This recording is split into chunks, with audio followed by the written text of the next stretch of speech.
Live വന്നു live Mataji. വന്നിട്ടുണ്ടോ? ഉണ്ട് ഉണ്ട് ഉണ്ട് വന്നിട്ടുണ്ടല്ലേ? ഹരേ വന്നു കൃഷ്ണ. വന്നു. ഓക്കെ. ഹരേ കൃഷ്ണ കൃഷ്ണ കൃഷ്ണ ഹരേ ഹരേ ഹരേ രാമ രാമ രാമ ഹരേ ഹരേ കൃഷ്ണ ഹരേ കൃഷ്ണ മാതാജി, പ്രണാമം മാതാജി. ഹരേ കൃഷ്ണ. ഹരേ രാമ ഹരേ രാമ ഹരേ രാമ കൃഷ്ണ രാമ മാതാജി, പ്രണാമ മാതാജി. പ്രണാമം. രാമ ജ്ഞാനതിമിരാന്തസ്യ ജ്ഞാനാഞ്ജനശലാകയാ ചക്ഷുരുന്മീലിതം യേന തസ്മൈ ശ്രീഗുരവേ നമഃ. ശ്രീചൈതന്യമനോഭീഷ്ടം സ്ഥാപിതം മേന ഭൂതലേ സ്വയം രൂപ കഥാ മഹ്യം ദദാതി സ്വപദാന്തികം. വന്ദേഹം ശ്രീഗുരോ ശ്രീയുതപദകമലം ശ്രീഗുരും വൈഷ്ണവാംശ്ച ശ്രീരൂപം സാഗ്രജാതം സഗണരഘുനാഥാനിതം താം സജീവം സാദ്വൈതം സാവധൂതം പരിജനസഹിതം ശ്രീകൃഷ്ണ ചൈതന്യദേവം ശ്രീരാധാ കൃഷ്ണപാദാൻ സഗണലളിത ശ്രീവിശാഖാനിതംശ്ച. ഹേ കൃഷ്ണ കരുണാ സിന്ധോ ദീനബന്ധോ ജഗത്പദേ ഗോപേശ ഗോപികാന്ത രാധാകാന്ത നമോസ്തുതേ. തപ്തകാഞ്ചന ഗൗരാംഗീ രാധേ വൃന്ദാവനേശ്വരി വൃഷഭാനുസുതേ ദേവി പ്രണമാമി ഹരിപ്രിയേ. വാഞ്ചാകൽപതരൂപ്യശ്ച കൃപാ സിന്ധുഭ്യൈവ ച പതിതാനാം പാവനേഭ്യോ വൈഷ്ണവേഭ്യോ നമോ നമഃ. നമോ ഓം വിഷ്ണുപാദായ കൃഷ്ണപ്രേഷ്ഠായ ഭൂതലേ ശ്രീമതേ ഭക്തിവേദാന്ത സ്വാമിൻ ഇതി നാമിനി. നമസ്തേ സാരസ്വതേ ദേവേ ഗൗരവാണി പ്രചാരിണി നിർവിശേഷ ശൂന്യവാദി പാശ്ചാത്യദേശതാരിണി. നാരായണം നമസ്കൃഭ്യം നരം ചൈവ നരോത്തമം ദേവീം സരസ്വതിം വ്യാസം തതോ ജയമുദീരയത്. നഷ്ടപ്രായേഷു ഭദ്രേഷു നിത്യം ഭാഗവത സേവയാ ഭഗവതിർ ഉത്തമ ശ്ലോകേ ഭക്തിർഭവതി നൈഷ്ഠികി. നമോ ഓം വിഷ്ണുപാദായ കൃഷ്ണപ്രേഷ്ഠായ ഭൂതലേ ശ്രീമതേ ജയപതാക സ്വാമിൻ ഇതി നാമിനി. നമാചാര്യപാദായ നിതായ കൃപപ്രദായിനി ഗൗരഗദാദാമദായ നഗരഗ്രാമതാരിണി. ജയോ ശ്രീകൃഷ്ണ ചൈതന്യ പ്രഭോ നിത്യാനന്ദ ശ്രീ അദ്വൈത ഗദാധര ശ്രീവാസദി ഗൗരഭക്തവൃന്ദ. ഹരേ കൃഷ്ണ കൃഷ്ണ കൃഷ്ണ ഹരേ ഹരേ ഹരേ രാമ രാമ രാമ ഹരേ ഹരേ. ഹരേ കൃഷ്ണ. ശ്രീ രാധാഗോവിന്ദ ടെമ്പിളിന്റെ കീഴിലുള്ള ഭാഗവതം പഠനത്തിലേക്ക് എല്ലാവർക്കും സ്വാഗതം. ഹരേ കൃഷ്ണ മാതാജി, പ്രണാമം മാതാജി. ഹരേ കൃഷ്ണ മാതാജി, പ്രണാമ ഹരേ കൃഷ്ണ. മാതാജി. ഇതുണ്ടല്ലേ, കോ ഹോസ്റ്റ് ചെയ്യണല്ലേ? ഒരു മിനിറ്റ് കേട്ടോ. ശ്ലോകം വന്നില്ല മാതാജി, ശ്ലോകം വന്നിട്ടില്ല.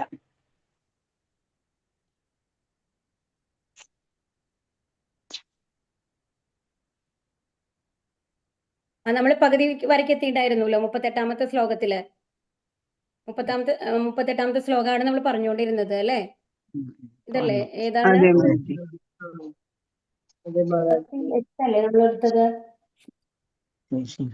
ശിതവിഹിതഹതോ ഇതല്ലേ? ശിതവിഹിതഹതോ. ഇത് നമ്മൾ പറഞ്ഞതാണ്. അപ്പൊ ഇതിൽ എന്താ പറഞ്ഞുകൊണ്ടിരുന്നായിരുന്നത് നമ്മള്? അപ്പോ എന്താണ്, ഭഗവാൻ അത്യധികം ദേഷ്യത്തോട് കൂടിയിട്ട് ഭീഷ്മദേവരുടെ അടുത്തേക്ക് വരികയാണ്. അപ്പൊ ഒത്തിരി എന്താണ് മേലുണ്ടായിരുന്ന എന്താണ് വസ്ത്രം കൂടി താഴെ വീണ് പോകുന്നത് അറിയുന്നില്ല എന്നുള്ളതാണ് പറഞ്ഞത് അല്ലേ? ഇവിടെ അത്രയും ദേഷ്യത്തിലായിട്ടാണ്. പക്ഷെ അതെന്താ പറഞ്ഞത്? അത് ഭക്തന്മാരല്ലാത്തവർക്കാണ് അങ്ങനെ തോന്നുന്നത്. എന്തിനു വേണ്ടിയിട്ടാണ് ഭഗവാൻ അത് ചെയ്തത് എന്നാണ് പറയുന്നത്. രക്തത്താൽ അഭിഷിക്തനായി മുറിവുകളോടെ ഭീഷ്മദേവന്റെ മുന്നിൽ വരേണ്ട യാതൊരു ആവശ്യവും അദ്ദേഹത്തിന് ഉണ്ടാകുമായിരുന്നില്ല. എന്താണ് കാരണം? എന്താണെന്നുണ്ടെങ്കിൽ ആ ഒരു നിമിഷത്തിൽ തന്നെ ഭഗവാന് വധിക്കാൻ സാധിക്കുമായിരുന്നു അല്ലെ ഭീഷ്മദേവനെ? ഭഗവാനാണ്, പരമദിവ്യോത്തമ പുരുഷനാണ്. മനസ്സിൽ വിചാരിക്കുമ്പോഴേക്കും മരിച്ചു കഴിഞ്ഞിട്ടുണ്ടാവും ഭീഷ്മദേവര്. പക്ഷെ എന്താ ചെയ്തത്? ആ ഭീഷ്മദേവന്റെ അസ്ത്രങ്ങളെ മുഴുവൻ ഭഗവാൻ സ്വീകരിച്ചു. എന്തിനു വേണ്ടിയിട്ട്? ശുദ്ധഭക്തനാൽ സൃഷ്ടിക്കപ്പെട്ട മുറിവുകളാൽ അലങ്കൃതനായ ഭഗവാന്റെ അതീന്ദ്രിയ സൗന്ദര്യം വീക്ഷിക്കുവാൻ യോദ്ധാവായ ഭക്തൻ ആഗ്രഹിച്ചതിനാലാണ് ഭഗവാൻ അപ്രകാരം പ്രവർത്തിച്ചത്. ഭീഷ്മദേവരുടെ ആഗ്രഹം എന്തായിരുന്നു? ഒരു ക്ഷത്രിയന്റെ, ഇപ്പൊ നമ്മൾ നോക്കൂ, ഒരു നന്നായിട്ട് കുക്ക് ചെയ്യുന്ന ഒരാളാണ്, ഒരു ഷെഫാണെന്ന് വിചാരിച്ചോളൂ. അവരുടെ മനസ്സിൽ എപ്പോഴും എന്താ ഉണ്ടാവുക? ഏറ്റവും നന്നായിട്ട് കുക്ക് ചെയ്ത് ബാക്കിയുള്ളവർക്ക് ഇഷ്ടമാവണം എന്നാണ് ഉണ്ടാവുക അല്ലെ? അതുപോലെ ഒരു നല്ല ഡോക്ടർ ആണെങ്കിൽ എന്താ ഉണ്ടാവുക? ഒരു സർജറി, ഒരു കോംപ്ലിക്കേറ്റഡ് സർജറി ആണെങ്കിൽ അത് അത്രയും നന്നായിട്ട് ചെയ്ത് അയാളെ രക്ഷിച്ച് ബാക്കിയുള്ളവരുടെ മുമ്പിൽ ഞാൻ അത്രയും കോംപ്ലിക്കേറ്റഡ് ആയിട്ടുള്ള ഒരു സർജറി ആണെങ്കിൽ ചെയ്യും. അപ്പോൾ നമ്മളുടെ ഏത് പ്രൊഫഷനാണോ നമ്മൾ ചെയ്യുന്നത് അതിനനുസരിച്ചാണ് നമ്മുടെ ആഗ്രഹങ്ങൾ ഉണ്ടാവുക. ഒരു സിനിമാ നടിയാണെന്നുണ്ടെങ്കിൽ എന്താ ഉണ്ടാവുക? ഒരു നല്ല ഒരു റോളില് അഭിനയിച്ചിട്ട് എല്ലാവരും അപ്രീഷിയേറ്റ് ചെയ്യണമെന്ന് ആഗ്രഹിക്കും അല്ലെ? അതുപോലെ ഒരു ക്ഷത്രിയന്റെ ആഗ്രഹം എന്തായിരിക്കും? എന്താണ്? യുദ്ധം ചെയ്തിട്ട് ഓപ്പോസിറ്റ് ഉള്ള ആളെ അതുപോലെ മുറിവേൽപ്പിച്ചുകൊണ്ട് ആ രക്തം പുരണ്ട് കാണാനായിട്ട് അവർക്ക് അത്രയും ഇഷ്ടാവൂത്രേ. കാരണം എന്റെ കഴിവുകൊണ്ടാണ് ഇത്രയും മുറിവേൽപ്പിക്കാനായിട്ട് സാധിച്ചത് അല്ലെ? അതിലും ഒരു സന്തോഷം അവർക്ക് ഉണ്ടാവും എന്നാണ് പറയുന്നത്. അപ്പോൾ ഭീഷ്മര ആഗ്രഹം എന്താണ്? ഭഗവാനെ അങ്ങനെ കാണണം എന്നുള്ളത്. ഭഗവാൻ അതിന് സൗന്ദര്യമായിട്ടാണ് ഇവിടെ പറയുന്നത്. ഒന്ന് ആലോചിച്ച് നോക്കൂ. നമ്മൾക്ക് കണ്ടാൽ ടെൻഷൻ ആവും അല്ലെ? അതീന്ദ്രിയമായ സൗന്ദര്യമാണ് എന്നാണ് പറയുന്നത്. അപ്പൊ യോദ്ധാവായ ഭക്തൻ ആഗ്രഹിച്ചതിനാലാണ് ഭഗവാൻ അപ്രകാരം പ്രവർത്തിച്ചത്. ഭഗവാനും സേവകനും തമ്മിലുള്ള അതീന്ദ്രിയ രസം അന്യോന്യം കൈമാറുന്ന രീതിയാണിത്. അപ്പൊ ഒരു ഭഗവാനും സേവകനും തമ്മിലുള്ള ആ എന്താ പറയുക റെസിപ്രൊക്കേഷൻ, അതായത് എങ്ങനെയാണ് അവര് എന്നുള്ളത് നമ്മൾക്ക് മനസ്സിലാക്കാൻ സാധിക്കില്ല എന്നാണ്. ഇപ്പൊ യശോദാമ്മയെ ഒന്ന് ആലോചിച്ച് നോക്കൂ. യശോദാമ്മ എന്താ ചെയ്യാറ്? വടിയെടുക്കും, അല്ലെ, ചീത്ത പറയും, എന്തൊക്കെയാ ചെയ്യാ, അല്ലെ, കെട്ടിയിടും, അല്ലെ, ദാമോദര ലീലയില്. അപ്പൊ അതൊക്കെ ഭഗവാൻ ആസ്വദിച്ചിരുന്നു, അല്ലെ. അപ്പൊ അതുപോലെയാണ്. അപ്പൊ ഈ ജാമ്പവാന്റെ ഒരു കഥ പറയും. എന്താണെന്നുണ്ടെങ്കിൽ സത്രാജിത്തിന്റെ, നിങ്ങൾക്കൊക്കെ ഒരു അറിയുന്നതായിരിക്കും, അല്ലെ, സെമന്തകമണി വന്നു കഴിഞ്ഞിട്ട് ഭഗവാനാണ് മോഷ്ടിച്ചത് എന്ന് സത്രാജിത്ത് പറയുകയാണ്.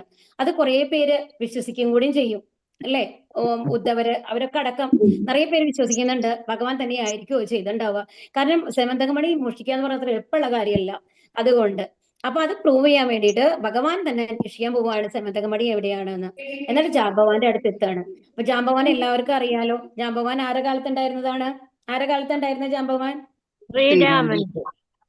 ശ്രീരാമന്റെ കാലത്തുണ്ടായിരുന്നതാണ്, അല്ലേ. ഇപ്പൊ വയസ്സനായി അത്രയും വൃദ്ധനായിട്ടുള്ള ജാമ്പവാനാണ്, അല്ലാതെ അടുത്ത യുഗത്തിലാണ് എന്ന് ആലോചിക്കണം. അപ്പൊ ജാമ്പവാന്റെ അടുത്ത് ചെല്ലുമ്പോ ജാമ്പവാന് മനസ്സിലാവണില്ല ഭഗവാനാണെന്ന്. ജാമ്പവാന്റെ അടുത്തുണ്ട് ആ സെമന്തകമണി എനിക്ക് തിരിച്ചു തരൂ, അത് സത്രാജിത്തിന്റെ ആണെന്ന് പറഞ്ഞിട്ട് ഭഗവാൻ ചോദിക്കുമ്പോ ഒരു ശത്രുവിനെ പോലെയാണ് ആര് ജാമ്പവാൻ കാണുന്നത്, അല്ലെ. എന്നിട്ട് 28 ദിവസം യുദ്ധം ചെയ്തു എന്നുള്ളതാണ്. ആ 28 ദിവസം വന്നു കഴിഞ്ഞിട്ടും തന്റെ ഭഗവാനായിട്ടുള്ള രാമൻ തന്നെയാണ് മുമ്പിൽ നിൽക്കുന്നത് എന്നുള്ളത് ജാമ്പവാന് മനസ്സിലായില്ല എന്നുള്ളതാണ്. ഹരേ കൃഷ്ണ. അപ്പൊ എന്താണ് ഇവിടെ നമ്മൾക്ക് മനസ്സിലാകുന്നത്? അപ്പൊ ഇതിന് വേറെ ഈ വൈഷ്ണവാചാര്യന്മാർ തരുന്ന ഒരു വ്യാഖ്യാനം എന്താണെന്നുണ്ടെങ്കിൽ, ഭഗവാന് എന്തിനാണ് ജാമ്പവാനായിട്ട് യുദ്ധം ചെയ്യേണ്ട ആവശ്യം വന്നത്? ശുദ്ധഭക്തനാണ്, ഭഗവാൻ എന്തിനാ പോയി യുദ്ധം ചെയ്യണത് എന്ന് ചോദിച്ചാ എന്താ പറയണെന്നുണ്ടെങ്കിൽ, ഇപ്പോ ഭഗവാന്റെ ഭക്തന്മാരല്ലാത്ത ആൾക്കാർ ഒരുപാട് അസുരന്മാരെയൊക്കെ ഭഗവാൻ കൊന്നു, അല്ലെ. ആരൊക്കെയാണ്? അകാസുരനെ കൊന്നു, ഖടാസുരൻ, തൃണാവൃത്തൻ, അങ്ങനെ ഒരുപാട് ഇത് നമ്മൾ കണ്ടിട്ടുണ്ട്. ആ വൃന്ദാവനത്തിന്റെ ഇതിൽ വന്നിട്ട് ഭഗവാൻ കൊല്ലുന്നതായിട്ട് ഒരുപാട് പേരെ നമ്മൾ കണ്ടിട്ടുണ്ട്, അല്ലെ. അപ്പൊ അവർക്ക് അതൊന്നും ഭഗവാന് എന്താ പറയാ ഒരു തൃപ്തി കിട്ടിയായിരുന്നില്ല അത്രേ, ഒരു യുദ്ധത്തിന്റെ സ്പിരിറ്റ്. കാരണം യുദ്ധം ചെയ്യണമെങ്കിൽ ഏകദേശം എപ്പോഴാണ് ഒരു പോരാളിക്ക് യുദ്ധം ചെയ്യുമ്പോൾ സന്തോഷം കിട്ടുക? ഈക്വൽ ആയിട്ടുള്ള ഒരാൾ അപ്പുറത്തുണ്ടാവുമ്പോ, അല്ലെ. നമ്മളിപ്പോ ഒരു ക്രിക്കറ്റ് മാച്ച് കണ്ടിട്ടുണ്ടാവും, ഫുട്ബോൾ മാച്ച് കണ്ടിട്ടുണ്ടാവും. അതിൽ രണ്ട് ടീമും ഒപ്പത്തിനൊപ്പം ഉണ്ടെങ്കിലാണ് അത് കാണാൻ നന്നായിട്ടുണ്ടാവുക, അല്ലെ. ഒരാൾ വന്നു കഴിഞ്ഞിട്ട് ഒട്ടും മോശമാണെങ്കിലോ നന്നായിട്ടുണ്ടാവില്ല, ഒരു ഡോമിനേഷൻ ആണ് ഉണ്ടാവുക. അപ്പൊ ഭഗവാന് എപ്പോഴും എന്താണെന്നുണ്ടെങ്കിൽ തന്റെ ശുദ്ധഭക്തന്മാരൊക്കെ, വീരാളികളായിട്ടുള്ള ശുദ്ധഭക്തന്മാർ വന്നിട്ട് ഓപ്പോസിറ്റിൽ നിന്ന് യുദ്ധം ചെയ്യുമ്പോഴാത്രേ ആ ഒരു സന്തോഷം കിട്ടുക.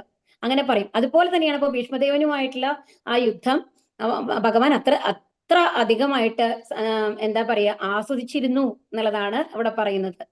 അത്തരത്തിലുള്ള പരസ്പര കൈമാറ്റത്തിൽ ഭഗവാനും ഭക്തനും അവരവരുടേതായ സ്ഥാനങ്ങളിൽ ശ്ലാഘിക്കപ്പെടുന്നു. ഭഗവാൻ അത്രത്തോളം കോപാഭിഷ്ടനാകായാൽ അദ്ദേഹം ഭീഷ്മദേവന് നേരെ പാഞ്ഞപ്പോൾ അർജുനൻ അദ്ദേഹത്തെ തടഞ്ഞു. അർജുനൻ പറഞ്ഞു, വേണ്ട ഭഗവാനെ, അങ്ങ് എന്താ പറയാ ആയുധം എടുക്കില്ല എന്ന് പറഞ്ഞിട്ടില്ലേ എന്ന് പറഞ്ഞാൽ അർജുനൻ തടയുന്നുണ്ട്.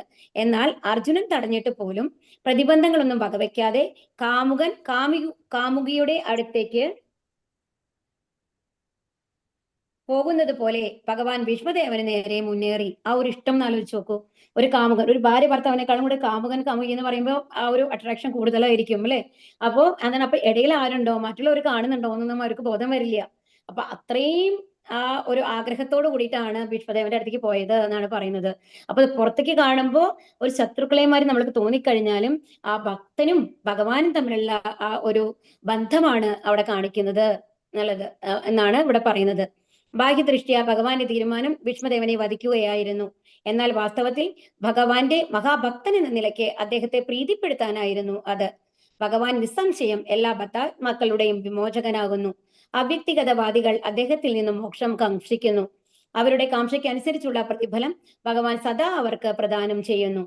എന്നാൽ ഇവിടെ ഭീഷ്മദേവൻ തന്റെ ജീവിതത്തിന്റെ ആത്യന്തിക ലക്ഷ്യം വ്യക്തിഗത രൂപത്തിലുള്ള ഭഗവാൻ ആകണമെന്ന് പ്രാർത്ഥിക്കുന്നു. എല്ലാ ശുദ്ധഭക്തരും ഇതിനായി കാക്ഷിക്കുന്നു. അപ്പൊ ഒരു ഭക്തനായിട്ടുള്ള ഒരാള് ഒരു ശത്രുപക്ഷത്ത്, ഇപ്പൊ ജയവിജയന്മാരെ ഒന്ന് ആലോചിച്ച് നോക്കൂ. അപ്പൊ ഭഗവാൻ ആ ഒരു ഇതിനു വേണ്ടി ആയിട്ടാണ് ആ എന്താണ് പറയുക, യുദ്ധത്തിന്റെ രസം ആസ്വദിക്കണം എന്നുള്ളത് കൊണ്ടാണ് ആ ഒരു 3 ജന്മത്തിലേക്ക് തന്റെ ഭക്തരായിട്ടുള്ള വിജയന്മാരെ, ഹിരണ്യാക്ഷനും അതറിയാലോ, അല്ലെ നിങ്ങൾക്ക്. ഹിരണ്യകശിപുവായിട്ട് വന്നു ആദ്യത്തെ ജന്മത്തില്. പിന്നെയോ രാവണനും കുംഭകർണനുമായിട്ട് വന്നു. പിന്നെ എന്താണ്, ദന്തവക്ത്രനും പിന്നെ ആരുടെ ശിശുപാലനുമായിട്ട് വന്നു. ഇതിലാണ് വരുന്നത്. അപ്പൊ അവരൊക്കെ എത്ര, ശിശുപാലൻ ഒന്ന് ആലോചിച്ച് നോക്കൂ, എത്ര ശത്രുതയല്ലേ. നമ്മൾക്ക് പോലും ദേഷ്യം വരും ശിശുപാലനോട്, അല്ലെ. എന്താ ഇങ്ങനെ പെരുമാറിണ്ടാവുക ഭഗവാന്റെ അടുത്ത് എന്നുള്ളത്. അപ്പൊ ആ ഒരു തരത്തിലുള്ളത് എന്ന് പറയുന്നത് എല്ലാം ഭഗവാന്റെ ലീലകളാണ് എന്നാണ് ഇവിടെ പറയുന്നത്. ശ്ലോകം 39. വിജയരഥ കുടുംബ ആത്തതോത്രേ ചൊല്ലിക്കോളൂ കേട്ടോ. വിജയരഥ കുടുംബ വിജയരഥ കുടുംബ ആത്തതോത്രേ വിജയരഥ കുടുംബ ആത്താത്രേ ധൃതഹയരശ്മിനി തത്ശ്രിയേ ക്ഷണീയേ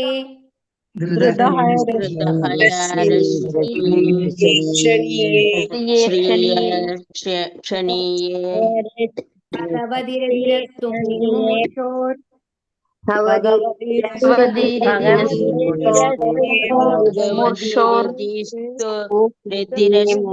യം കനിരീശ്യ കഥാഗതാ സ്വരൂപം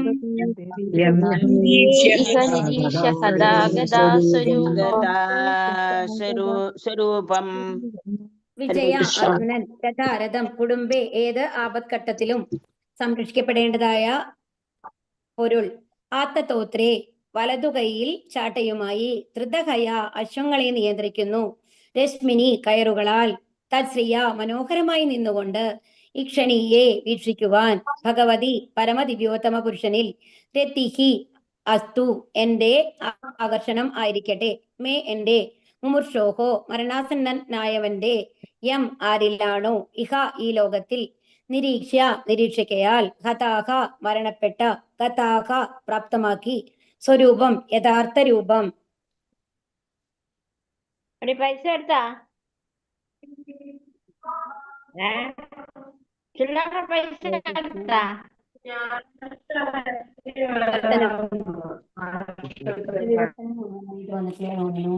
ഓക്കെ. വിവർത്തനം ശ്രീല പ്രഭുപാദയ്ക്ക് ജയ്. മരണവേളയിൽ എന്റെ പരമമായ ആകർഷണം പരമദിവ്യോത്തമ പുരുഷനായ ശ്രീകൃഷ്ണ ഭഗവാനോടാകട്ടെ.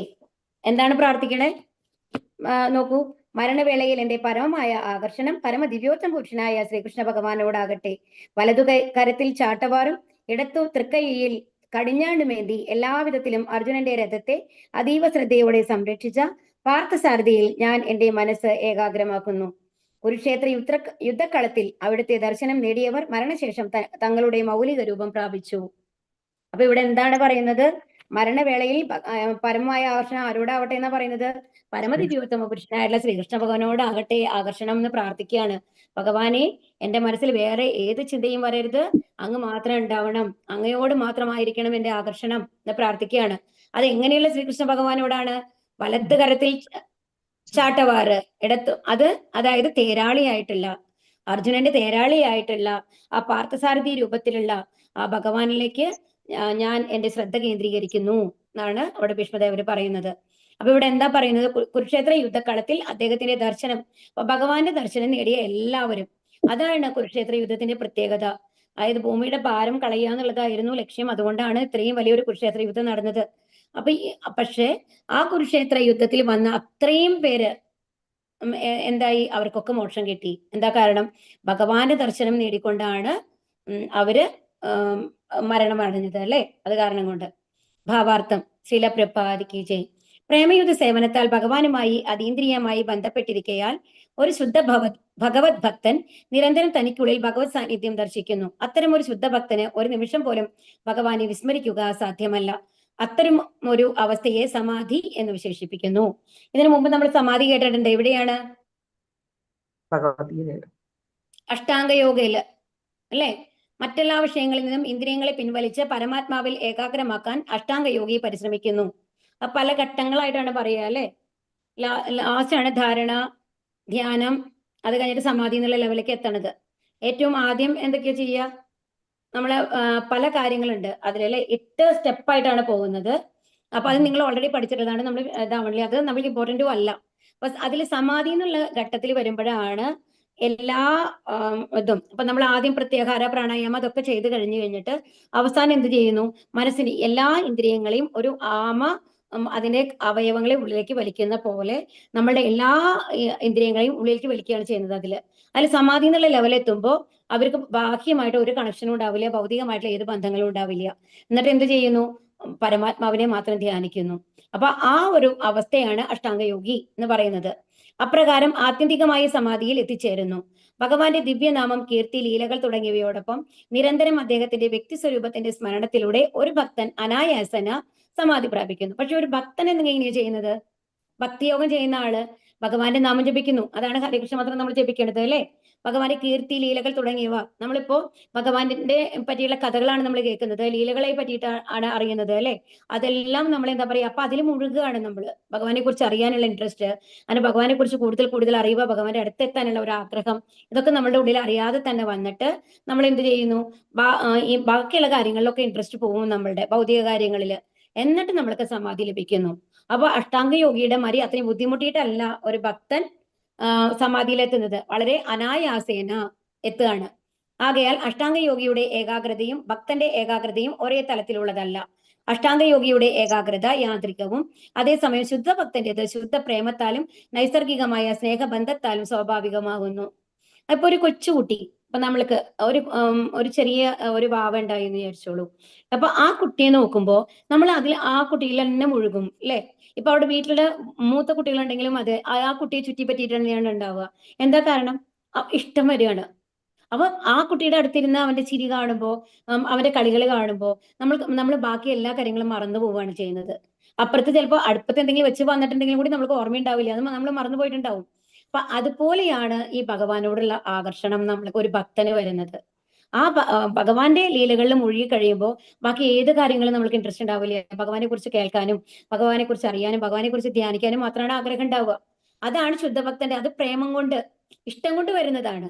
പക്ഷെ അഷ്ടാംഗ യോഗിയോ എനിക്ക് ശ്രദ്ധ വരണം എന്ന് പറഞ്ഞിട്ട് നമ്മൾ എല്ലാ ഇന്ദ്രിയങ്ങളെയും ബലമായിട്ട് നമ്മൾ ഉള്ളിലേക്ക് കൊണ്ടുവരികയാണ്. അത് കൃത്രിമമായിട്ടുള്ളതാണ്. അതാണ് പറയുന്നത്. അപ്പോൾ ആ ഒരു സമയം കഴിഞ്ഞിട്ട് ആ സമാധിയിൽ നിന്ന് എഴുന്നേറ്റ് കഴിഞ്ഞു കഴിഞ്ഞാൽ അവർക്ക് ഒരിക്കലും അവരുടെ മനസ്സിനെ എന്താ പറയാ, കോൺസെൻട്രേറ്റ് ചെയ്യാനായിട്ട് സാധിക്കില്ല. വീണ്ടും പഴയ ആഗ്രഹങ്ങൾ തിരിച്ചു വരും എന്നുള്ളതാണ് പറയുന്നത്. അപ്പൊ അഷ്ടാംഗ യോഗിയുടെ ഏകാഗ്രത യാന്ത്രികമാണ്, അതാണ് പറയുന്നത് കേട്ടോ. ഭീഷ്മദേവൻ ഒരു ശുദ്ധഭക്തനായിരുന്നു. അപ്രകാരം സൈന്യാധിപൻ എന്ന നിലയിൽ അദ്ദേഹം സദാ യുദ്ധഭൂമിയിലെ ഭഗവാന്റെ പാർത്ഥസാരഥി രൂപം നിരന്തരം സ്മരിച്ചിരുന്നു.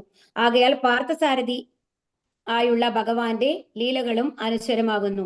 ഭഗവാന്റെ ലീലകൾ കംസന്റെ തടവറയിലെ അദ്ദേഹത്തിന്റെ ജനനം മുതൽ അന്ത്യലീലയായ മൗസല ലീല വരെയുള്ളവ ഘടികാരത്തിലെ സൂചി ഒരു ബിന്ദുവിൽ നിന്ന് മറ്റൊന്നിലേക്ക് എന്ന പോലെ ഒന്നിനു പുറകെ മറ്റൊന്നായി എല്ലാ പ്രപഞ്ചങ്ങളിലും മാറിക്കൊണ്ടേയിരിക്കുന്നു.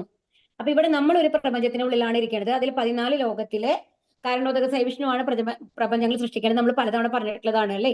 നമ്മൾ ഒരു പ്രപഞ്ചത്തിലെ ഭൂലോകത്തിലാണ് നമ്മളുള്ളത് അല്ലെ. അപ്പൊ ഇവിടെ നടക്കുന്ന ലീല എന്ന് പറയുന്നത് ഇപ്പൊ നമ്മൾക്ക് കലിയുഗമാണ് നടന്നുകൊണ്ടിരിക്കുന്നത് അല്ലെ. അപ്പൊ പ്രപഞ്ചത്തിലെ ഇതേമാതിരി വേറെ കുറെ ലോകങ്ങളുണ്ട്, സ്വർഗ്ഗലോകങ്ങളുണ്ട്, പാതാള ലോകങ്ങളുണ്ട്. അവിടെയൊക്കെ ഭഗവാന്റെ ലീലകൾ ഉണ്ടാവും. പക്ഷെ ഈ ഭഗവാന്റെ ലീലകളൊക്കെ മാറിക്കൊണ്ടിരിക്കും. ഇവിടെ കലിയുഗ ആണെന്നെങ്കിൽ വേറൊരു പ്രപഞ്ചത്തിൽ സത്യയുഗ ആവാം, വേറൊരു പ്രപഞ്ചത്തില് ത്രേതായുഗം ആവാം. അവിടെ ശ്രീരാമനായിട്ട് ഭഗവാന്റെ ലീലകൾ നടന്നുകൊണ്ടിട്ട് ഇരിക്കുന്നുണ്ടായിരിക്കാം. അതാണ് ഇവിടെ പറയുന്നത്. അപ്പോൾ എല്ലാ പ്രപഞ്ചങ്ങളിലും ഇങ്ങനെ മാറിക്കൊണ്ടേയിരിക്കും, എന്നാൽ ഈ ലീലകൾ എപ്പോഴും നടന്നുകൊണ്ടിരിക്കുന്നു എന്നുള്ളതാണ്. മാത്രമല്ല അപ്രകാരമുള്ള എല്ലാ ലീലകളിൽ പാണ്ഡവരെയും ഭീഷ്മരെയും പോലുള്ള അദ്ദേഹത്തിന്റെ സഹചരന്മാർ സ്ഥിരമായ ശാശ്വത പങ്കാളികളാകുന്നു. ഇതാണ്. അപ്പൊ ഭഗവാൻ എപ്പോ അവതരിക്കുമ്പോഴും ഏത് പ്രപഞ്ചത്തിലായാലും ഏത് ലോകത്ത് വരികയാണെങ്കിലും ഭഗവാന്റെ കൂടെയുള്ള പാർശ്വതന്മാരെന്നാണ് പറയുക. കൂടെയുള്ള ആൾക്കാർ, അതായത് ഗോലോകധാമത്തില് ഭഗവാന്റെ കൂടെയുള്ള ആൾക്കാരും കൊണ്ടാണ് വരിക. അപ്പൊ ഈ അർജുനനും ഭീഷ്മരൊക്കെ ഭഗവാന്റെ കൂടെ എപ്പോഴും ഉള്ളതാണ്. അവരുടെ പേരുകൾ മാത്രം മാറും. അപ്പൊ അർജുനൻ വന്നു കഴിഞ്ഞിട്ട് വിശാഖ സഖിയായിട്ട് പറയും, കൃഷ്ണലീലയിൽ തന്നെയാണ് കേട്ടോ പറയുന്നത്.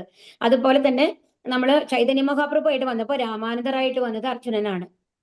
അതുപോലെ നാരായണനായിട്ട് ഭഗവാൻ സൃഷ്ടി നടത്തിയപ്പോ നരനായിട്ട് വന്നത് അർജുനനാണ്. അപ്പൊ ഏതൊരു അവതാരം ഉണ്ടായിക്കഴിഞ്ഞാലും എന്താണ് പറയാ, ഈ അർജുനനും ഭീഷ്മരൊക്കെ അദ്ദേഹത്തിന്റെ കൂടെ ഉണ്ടാവും. പല പേരുകളിലായിരിക്കും എന്ന് മാത്രം. അതാണ് ഇവിടെ പറയുന്നത് കേട്ടോ. അതാണ് ശാശ്വത പങ്കാളികളാകുന്നു. ആകയാൽ അർജുനനെ പോലും ദർശിക്കാൻ സാധ്യമാകാത്ത ഭഗവാന്റെ സുന്ദരഭാവമായ പാർത്ഥസാരഥി രൂപം ഭീഷ്മദേവൻ ഒരിക്കലും വിസ്മരിച്ചില്ല.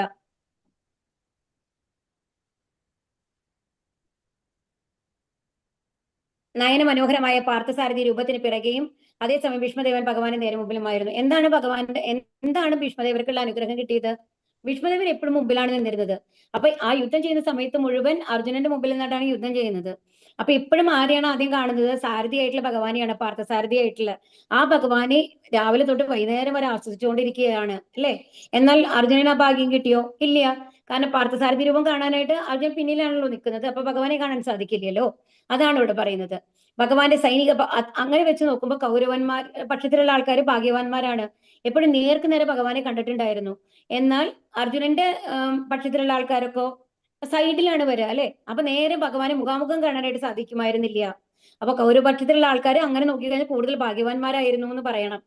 അർജുനനേക്കാൾ കൂടുതൽ ആസ്വാദനത്തോടെ ഭീഷ്മദേവൻ ഇതിനെ വീക്ഷിച്ചു. അതാണ് ഭീഷ്മദേവർക്കാണ് അത് ആസ്വദിക്കാനായിട്ട് സാധിച്ചത്.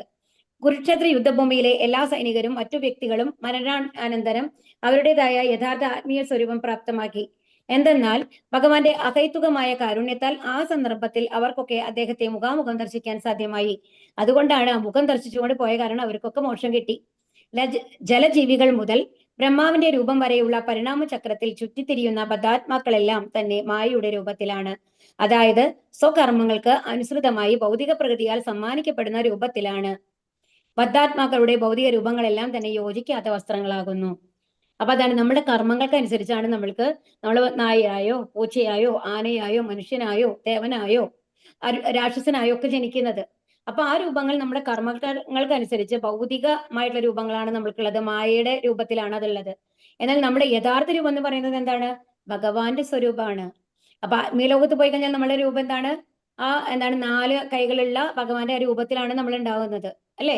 അപ്പം നമ്മൾക്ക് കാണാം ദേവലോകത്തിലുള്ള എല്ലാ ആൾക്കാരും നമ്മൾക്ക് അങ്ങനെ കാണിച്ച് നോക്കിക്കഴിഞ്ഞാൽ എല്ലാം വൈകുണ്ഠ ലോകത്തിലുള്ള ആൾക്കാർ മുഴുവൻ ആ ചതുർബാഹു രൂപത്തില് ഭഗവാന്റെ സ്വരൂപമായിട്ടാണ് ഉണ്ടാവുക എന്നാണ് പറയുന്നത്. അപ്പൊ ഭഗവാന്റെ അതായത് കൃഷ്ണന്റെ രൂപത്തിൽ എന്ന് നമ്മൾ പറയുന്നില്ല കേട്ടോ. ആ ലെവലിലേക്ക് നമ്മൾക്ക് എത്താൻ പറ്റില്ല. ബട്ട് ചതുർബാഹു രൂപം വരയ്ക്കാണ് നമ്മൾ പറയുന്നത്. അപ്പൊ അതായത് സ്വകർമ്മങ്ങൾക്ക് അനുസരിച്ചുള്ള ഈ ഭൗതിക പ്രകൃതിയിലുള്ള ഈ രൂപം മാറിയിട്ട് നമ്മുടെ യഥാർത്ഥ സ്വരൂപത്തിലേക്ക് നമ്മൾക്ക് പോകണം എന്നുള്ളതാണ് നമ്മുടെ ലക്ഷ്യമാവേണ്ടത്. അപ്പൊ അതുകൊണ്ടാണ് ഇവിടെ പറയുന്നത് ഈ ഭൗതിക രൂപങ്ങളൊക്കെ യോജിക്കാത്ത വസ്ത്രങ്ങളാണ്. എപ്പോൾ ബദ്ധാത്മാവ് ഭൗതിക ശക്തിയുടെ ബന്ധനത്തിൽ നിന്ന് മോചിതനാകുന്നുവോ അപ്പോൾ അവൻ ഭഗവാന്റേതുപോലെയുള്ള ആത്മീയമായ തന്റെ യഥാർത്ഥ രൂപം പ്രാപ്തമാക്കുന്നു. അവ്യക്തിഗതവാദികൾ ഭഗവാന്റെ അരൂപ ബ്രഹ്മജ്യോതിസിനെ പ്രാപിക്കാൻ ഇച്ഛിക്കുന്നു. എന്നാൽ പക്ഷെ ഭഗവാനെ ഭഗവാൻ ഒരു വ്യക്തിഗതമായിട്ടുള്ള രൂപം ഇല്ല, ഭഗവാൻ ഒരു എനർജി മാത്രമാണ് എന്നെല്ലാം ആ രീതിയിൽ ചിന്തിക്കുന്ന ആൾക്കാർക്ക് എവിടം വരെ എത്താനേ പറ്റുള്ളൂ? ഭഗവാന്റെ ആ പുറത്തുള്ള ആ പ്രകാശ രൂപത്തിലേക്ക് എത്താനാണ് സാധിക്കുള്ളൂ. അതിലൊരു പാർട്ടിക്കിളായിട്ട് നിൽക്കാനാണ് സാധിക്കുള്ളൂ എന്നുള്ളതാണ് പറയുന്നത്. ഭഗവാനെ സേവിക്കാനായിട്ട് സാധിക്കില്ല. ഭഗവാനെ സേവിക്കാൻ നമ്മൾ 5 തരത്തിലുള്ള സേവകൾ പറഞ്ഞിട്ടുണ്ടല്ലേ, ശാന്തം ദാസ്യം എന്നുള്ളത്. ആ ലെവലിൽ ഭഗവാനെ സ്ഥിരം കണ്ടുകൊണ്ട് ഭഗവാന്റെ ആ രൂപം ആസ്വദിച്ചുകൊണ്ട് ഭഗവാനെ സേവിക്കാനുള്ള അനുഗ്രഹം ഈ സായുജ്യ മുക്തിയിലില്ല. എന്നാൽ ഭഗവാന്റെ അവിഭാജ്യ ഘടകങ്ങളായ ജീവസ്ഫുലിംഗങ്ങൾക്ക് അവ ഒരു വിധത്തിലും അനുയോജ്യമല്ല. ആകയാൽ അവ്യക്തിഗതവാദികൾ വീണ്ടും അധപ്പതിക്കുകയും ആത്മാവിനെ സംബന്ധിച്ച് എല്ലാം മിഥ്യയായ ഭൗതിക രൂപങ്ങൾ ആർജിക്കുകയും ചെയ്യുന്നു. അതുകൊണ്ട് നമ്മുടെ യഥാർത്ഥ രൂപം അല്ലാതെ അല്ലേ, നമ്മൾക്ക് ഒരു വ്യക്തി രൂപം ഉണ്ട്, അത് ഭഗവാന്റെ സ്വരൂപമായിട്ട് നമുക്ക് ലഭിക്കും എന്നാണ് പറയുന്നത്. എപ്പോ? ഭഗവാന്റെ ധാമത്തിലേക്ക് പോയി കഴിഞ്ഞാൽ. ഈ സായുജ്യ മുക്തിയിലെ ഈ ബ്രഹ്മജ്യോതിയിൽ എത്തുന്ന ആൾക്കാർക്ക് വീണ്ടും താഴേക്ക് അധപ്പതിച്ച് താഴെ വരാനുള്ള ചാൻസ് ഉണ്ട് എന്നാണ് പറയുന്നത്. വൈകുണ്ഠത്തിലോ ഗോലോകത്തിലോ ഭഗവാൻ സദൃശമായ ഇരുഭുജങ്ങളോടോ അല്ലെങ്കിൽ ചതുർഭുജങ്ങളോടോ കൂടി കണ്ടോ, ഭഗവാന്റെ ഗോലോക വൃന്ദാവനത്തിൽ പോയ ഭഗവാന്റെ 2 കൈകളുള്ള രൂപത്തിലേക്ക് നമുക്ക് ലഭിക്കും. വൈകുണ്ഠ ലോകങ്ങളിൽ ചതുർഭുജത്തിലുള്ള രൂപം ലഭിക്കുന്നതാണ് ഇവിടെ പറയുന്നത്. ചതുർഭുജങ്ങളോട് കൂടിയ ആത്മീയ രൂപങ്ങൾ ഭക്തർക്ക് ആത്മാവിന്റെ യഥാർത്ഥ സ്വരൂപത്തിന് അനുസൃതമായി പ്രാപ്തമാകുന്നു. 100% ആത്മീയമായ ഈ രൂപം ജീവാത്മാക്കളുടെ സ്വരൂപമാകുന്നു. അപ്രകാരം കുരുക്ഷേത്ര യുദ്ധത്തിൽ പങ്കെടുത്ത ഇരുപക്ഷത്തെയും എല്ലാ ജീവാത്മാക്കളും ഭീഷ്മദേവൻ സ്ഥിരീകരിച്ചതുപോലെ അവരുടെ സ്വരൂപത്തെ ആർജിച്ചു. അതിനാൽ ശ്രീകൃഷ്ണ ഭഗവാൻ പാണ്ഡവരോട് മാത്രം ദയുള്ളവനായിരുന്നില്ല, അദ്ദേഹം മറുപക്ഷത്തുള്ളവരോടും കൃപയുള്ളവനായിരുന്നു. തന്നിമിത്തം അവർക്കെല്ലാവർക്കും ഒരേ ഫലം പ്രാപ്തമായി. ഏതു സാഹചര്യത്തിലും ഭീഷ്മദേവന്റെ പദവി ഭഗവാന്റെ സഹചാരി എന്ന് ഭദ്രമെങ്കിലും ഭീഷ്മദേവനും അതേ ഫലം ആഗ്രഹിച്ചു എന്ന് മാത്രമല്ല അദ്ദേഹത്തിന്റെ പ്രാർത്ഥനയും അതായിരുന്നു. അപ്പൊ ഭീഷ്മദേവനും എന്താ ആഗ്രഹിച്ചിരുന്നത്? ഭഗവാന്റെ ധാമത്തിലേക്ക് പോകണം, ഭഗവാന്റെ സ്വരൂപത്തിലേക്ക് എത്തണം എന്നുള്ളതായിരുന്നു പ്രാർത്ഥന. അപ്പം ഭീഷ്മദേവർക്ക് മാത്രമല്ല അവിടെ യുദ്ധം ചെയ്ത എല്ലാവർക്കും ഭഗവാൻ. അപ്പൊ അവിടെ അവരൊന്നും ഭഗവാന്റെ അടുത്ത് എത്തണം എന്ന് ആഗ്രഹിച്ചിട്ടുള്ള ആൾക്കാരൊന്നും ആവണമെന്നില്ല, ഭഗവാൻ അത്രയും അറിവുള്ള ആൾക്കാരും ആവണമെന്നില്ല. ഭഗവാനെ ശത്രുവായിട്ട് കണ്ടുന്ന ആൾക്കാരായിരുന്നു മുക്കാഭാഗം കൗരവപക്ഷത്ത് ഉണ്ടായിരുന്നത്, അല്ലെ? പക്ഷെ അവർക്കും കൂടി ഭഗവാൻ എന്താ ചെയ്തത്? മോക്ഷം കൊടുത്തു. അപ്പൊ ശത്രുവിന്റെ രൂപത്തിലാണെങ്കിലും മിത്രത്തിന്റെ രൂപത്തിലാണെങ്കിലും ഭഗവാനെ പ്രാപിക്കാൻ ആഗ്രഹിക്കുന്ന, ഭഗവാന്റെ നിരന്തര സ്മരണയുള്ള ഒരാൾക്ക് ഭഗവാൻ അനുഗ്രഹം കൊടുക്കുന്നു ഭഗവാന്റെ ധാമത്തിലേക്ക് എത്താനായിട്ട് എന്നുള്ളതാണ് നമ്മൾ മനസ്സിലാക്കേണ്ടത്. പരമദിവ്യോത്ത പുരുഷനെ അന്തരംഗസ്ഥമായോ ബഹിരംഗമായോ ദർശിച്ച് മൃത്യു വരിക്കുന്ന ഒരാൾ ജീവിതത്തിന്റെ പരമ പരിപൂർണതയായ സ്വരൂപത്തെ പ്രാപ്തമാക്കുന്നു. അപ്പൊ നമ്മൾക്ക് എന്ത് കിട്ടും? നമ്മുടെ സ്വരൂപം കിട്ടും. ആ ഭഗവാന്റെ ആ രൂപം നമ്മൾക്ക് കിട്ടും. പിന്നെ നമുക്ക് തിരിച്ചു വരേണ്ട ആവശ്യമില്ല. പരമമായ ആനന്ദമാണ്, ശാശ്വതമായിട്ടുള്ള ആനന്ദമാണ് എന്നുള്ളതാണ് ഇവിടെ പറയുന്നത്. അപ്പൊ അതിനു വേണ്ടിയുള്ള ഒരു ശ്രമമായിരിക്കണം നമ്മൾ നടത്തേണ്ടത്. ഈ ശ്ലോകം 40, ഇതിന്റെ ശ്ലോകം മാത്രം വായിച്ച് വിവർത്തനം വായിച്ച് നമുക്ക് നിർത്താം കേട്ടോ. ബാക്കിയുള്ളത് നമുക്ക് പറയാൻ സാധിക്കുന്നുണ്ടായിരിക്കില്ല, സമയം ഉണ്ടാവില്ല. ലളിതഗതി വിലാസ വൽഗുഹാസ ലളിതഗതി പ്രണയനിരീക്ഷണ വിലാസവൈ കൽപ്പിതോരുമാനാക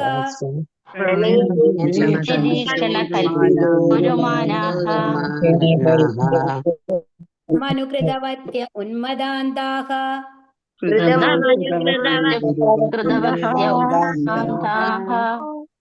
പ്രകൃതി മകൻ കില യസ്യ ഗോപവത്വക